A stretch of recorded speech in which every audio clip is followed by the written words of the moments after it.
Thodupuzha university college of teacher എഡ്യൂക്കേഷനിൽ വിദ്യാർത്ഥികൾക്കായി seminar സംഘടിപ്പിച്ചു. Lead faculty doctor Shajahan Ahmed Hussain പരിപാടി ഉദ്ഘാടനം ചെയ്തു. Thodupuzha university college of teacher എഡ്യൂക്കേഷനിൽ national centre of advancement of പെഡഗോഗിയുടെ നേതൃത്വത്തിലാണ് വിദ്യാർത്ഥികൾക്കായി സെമിനാർ സംഘടിപ്പിച്ചത്.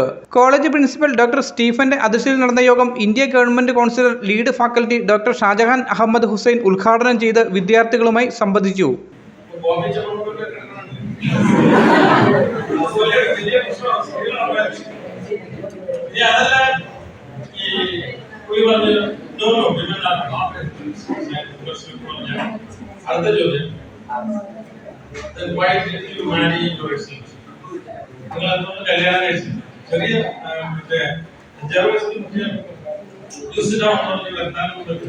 National centre director Syed Muhammad Thodupuzha വിദ്യാർത്ഥികൾക്കായുള്ള ട്രെയിനിംഗ് ക്യാമ്പിനെ കുറിച്ച് യോഗത്തിൽ സംസാരിച്ചു. കോളേജ് അധ്യാപകൻ ശ്രീജിത്ത് കെ നായർ സ്വാഗതവും എലിസബത്ത് വിൻസെന്റ് നന്ദിയും പറഞ്ഞു.